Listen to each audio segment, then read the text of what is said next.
Well, shima kam jirtu hordoftoonni channel YouTube Tech for Oro video kanaan immoo tutorial C++ jalqabuuf yaanneerra.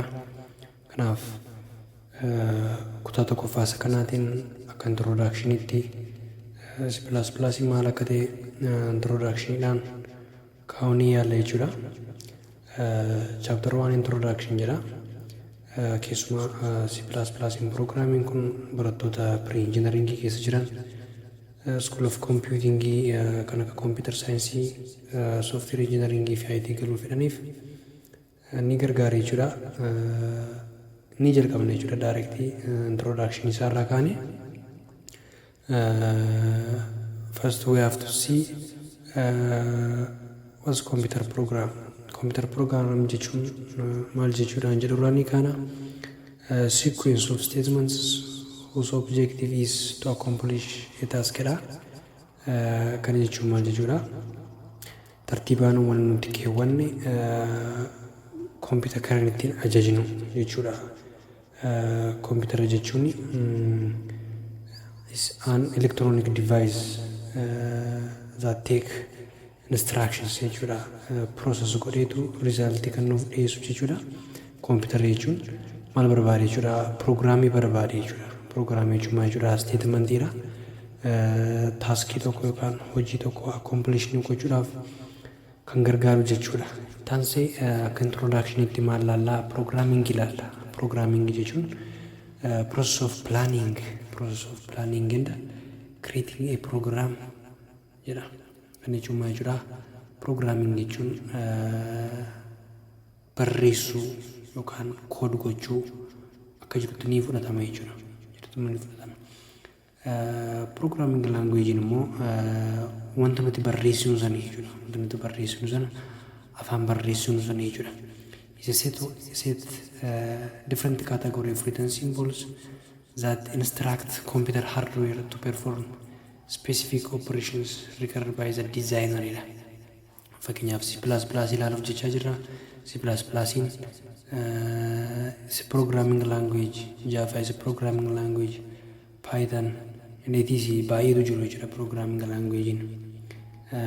Syntax mataa isaanii kan qaban, seera mataa isaanii kan qaban, akkuma kana definition mataa isaanii kan qaban, karaa ittiin kompiitaraa wajjin walii galuu dandeenyu jechuudha. Walii galuu dandeenyu. Kanaaf computer programming ilaalleerra. Akkuma kana programming jechuun barreessuu jechuudha. Programmii sana maal godhudha? Code gochuu jechuudha. Waan nuti barreessinu sun immoo language jechuudha. Language. Kanaaf akka introductionitti kun kana fakkaata. What skills do we need to be a programmer? Programmer ta'uudhaaf skillii akkamii qabaachuun nu barbaachisan jedhamu ni ilaalla jechuudha. Skillii akkamii, dandeettii akkamii qabaachuu qabna programmer ta'uudhaaf, software engineering ta'uudhaaf, akkuma kana computer programmer ta'uudhaaf skillii akkamii qabaachuu qabna jedhu ni jalqabaa. Programming language skill nu jedha. Knowing one or more programming language jedha. Kan akka Java, C++ kana baruun ni barbaachisa jechuudha. Maaliif kompiitara keenya kan ittiin ajajnu taaskii kenninee fi hojii akka nuu baasuudhaaf programming language tokko yookaan isaa ol baruun nu barbaachisa jechuudha programmerii ta'uudhaaf.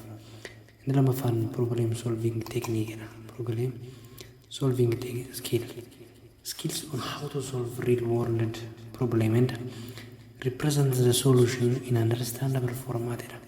Kan jechuun maal jechuudha? Probleemota lafa bu'anii jiran karaa kompiitaraa ta'eetiin akkamiin furuun ni danda'ama?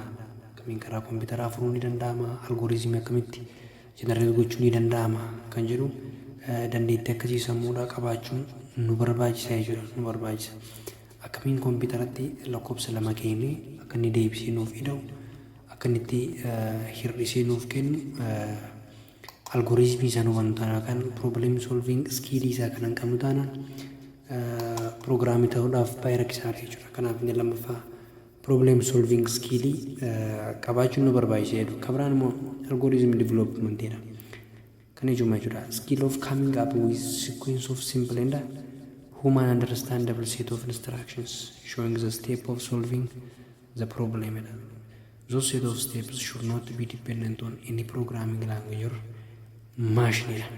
Algorithm gaafa jennu tartiibaatiin akkamitti probleemii jiran furuu akka dandeenyu jira. Kanaaf algoritmii karaa baay'eetiin ibsuu ni danda'ama. Algoritmiin keenya kun programming language kamirratti iyyuu depend ta'uu hin maluudha. Sirriidha. Algoritmii fakkeenyaaf flow chartiitiin algoritmii keenya ibsuu ni dandeenya. Pseudo codiitiin ibsuu ni dandeenya. Flow chartiitiin akkamitti ibsina?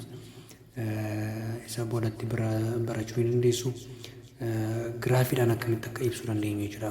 Flow of algoritmiin keenya akkaataa akkamiin akka inni deemu yookaan immoo kamirraa jalqabee gara kamitti akka inni xumuru karaa ittiin ibsinuudha jechuudha. Giraafii fayyadamneetu yookaan immoo sheeppii garaagaraa fayyadamnee kan ittiin ibsinuudha. Algoritmiin kabiraan ittiin fayyadamuu dandeenyu suudoo koodii. Suudoo koodii jechuun immoo steeppii jalqabaa irratti probleemiin kun maal fakkaataa eessaan ka'a harkaan kan barraa'udha jechuudha. Barreeffamaan kan barraa'udha. Kanaaf inni sadaffaa algorithm development skill kana qabaachuun nu barbaachisa jechuudha piroogiraamarii ta'uudhaaf. Kabiraan syntax jechuun maal jechuudha? Programming language kamiyyuu syntax mataa isaanii qaba. Syntax jechuun in every programming language there are sets of rules that govern the symbols used in a programming language. This set of rules determine how the programmer can make computer hardware to perform a specific operation. This set of rules are syntax. Syntax jechuun seera programming language summa kan qabaatu jira of keessaatii. Fakkeenyaaf C++ seera mataa isaanii qaba. Javaan seera mataa isaanii qaba. Akkamitti akka koodii sana fayyadamnu, akkamitti akka language sana fayyadamne koompitara ittiin ajajuu dandeenyu jechuudha. Koompitara ittiin ajajuu dandeenyu seera mataa isaanii qaba. Seerri summaa inni syntax jenna jechuudha. Syntax jenna. Kabiraan akka introductionitti kan laallu compilerii fi interpreter kan jedhaman ni jiraatu jechuudha.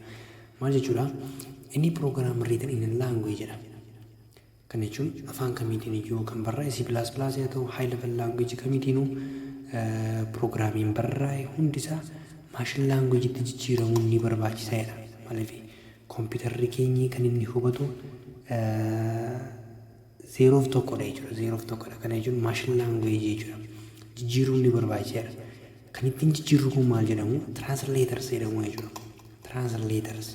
Translators kana iddoo lamatti qooduun ni danda'ama.